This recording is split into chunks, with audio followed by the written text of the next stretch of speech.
পর্দা উঠছে ৭৯তম কান চলচ্চিত্র উৎসবের। এই মুহূর্তে ফ্রান্সের কান শহরে আছেন আমাদের সহকর্মী আল কাসির। যাচ্ছি তার কাছে। কাসির, আপনি সেখানে এখন অবস্থান করছেন এবং সর্বশেষ প্রস্তুতি আসলে কি দেখছেন এবং তার সাথে উদ্বোধনী অনুষ্ঠানে কি কি থাকছে? মায়াশিকা, আপনাকে ধন্যবাদ। ফ্রান্সের সাগর পাড়ের শহর কানে ঠিক এই মুহূর্তে আমি দাঁড়িয়ে আছি। এখন শেষ মুহূর্তের যে প্রস্তুতি, অর্থাৎ আজকে স্থানীয় সময় সন্ধ্যা 7:30 এবং বাংলাদেশ সময় রাত 11:30 যেই উদ্বোধনী আসর হওয়ার কথা রয়েছে, সেই প্রস্তুতিটাই চলছে। আমি দাঁড়িয়ে আছি ঠিক পালে দু ফেস্টিভ্যাল ভবন, অর্থাৎ মূল ভবন যেটা ফেস্টিভ্যাল ভবন যেটাকে বলা হয়, সেই ভবনের সামনে। সকাল থেকে এখানে বিভিন্ন বয়সের সিনেমাপ্রেমী মানুষের ভিড় আমরা দেখেছি এবং বেলা যত গড়াচ্ছে, অর্থাৎ 7:30 বাজতে যত সময় এগিয়ে যাচ্ছে, যত সময় কমছে, মানুষের ভিড়টা কিন্তু ততই বাড়ছে। এবং আমার সামনে রয়েছে লাল গালিচা, এবং লাল গালিচাটাও কিন্তু একদম প্রস্তুত হয়ে আছে আজকের উদ্বোধনী আসরে তারকাদের বরণ করে নেওয়ার জন্য।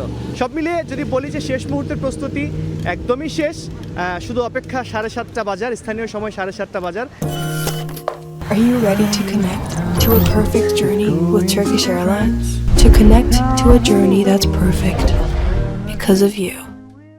7:30 বাজলেই তার আগে 1 ঘন্টা লাল গালিচা হবে এবং তারপরে উদ্বোধনী যে আয়োজন, সেই আয়োজন হবে। এবং এখানে আজকের উদ্বোধনী সিনেমা দ্য ইলেকট্রিক কিস, এই সিনেমার মাধ্যমে কিন্তু ৭৯তম কান চলচ্চিত্র উৎসবের পর্দা উঠবে। এবং ঠিক এই মুহূর্তে জুরি সদস্য যারা আছেন তারা কিন্তু সংবাদ সম্মেলন করছেন এবং সংবাদ সম্মেলনের মাধ্যমে তারা বিভিন্ন দর্শকদের জন্য বিভিন্ন বার্তা দিচ্ছেন। এবং এবারের কান চলচ্চিত্র উৎসবের সব মিলিয়ে যে বার্তা, সেই বার্তা তারা আজকের এই সংবাদ সম্মেলন থেকে দিচ্ছেন এবং দেবেন, এমনটাই আমরা আশা করেছি। মাইশিকা, আমি যদি একটু যোগ করে বলি যে এই উৎসবটার জন্য কিন্তু সিনেমা প্রেমীরা সারা বছর জুড়ে অপেক্ষা করেন। আজকের 12 মে, অর্থাৎ আজকে থেকে যে উৎসবের পর্দা উঠবে, এটি কিন্তু চলবে 23 মে পর্যন্ত।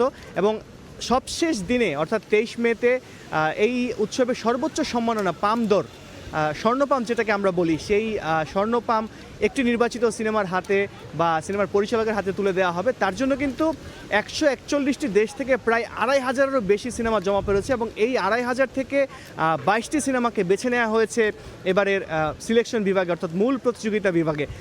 কান চলচ্চিত্র উৎসবে বরাবরই বাংলাদেশের অংশগ্রহণ থাকে, এবারও আছে, তবে মূল প্রতিযোগিতা বিভাগে না। এবার হচ্ছে মার্শেদু ফিল্মে 4টি স্বল্পদৈর্ঘ্য চলচ্চিত্র এখানে এসেছেন, স্বাধীন নির্মাতারা এখানে এসেছেন, তারা তাদের প্রজেক্ট নিয়ে এখানে এসেছেন। সেগুলোর খবর ধাপে ধাপে আমি জানাবো। তবে আজকে এখন পর্যন্ত এই ছিল উদ্বোধনী আসরের সবশেষ আমার কাছে। মাইশিকা।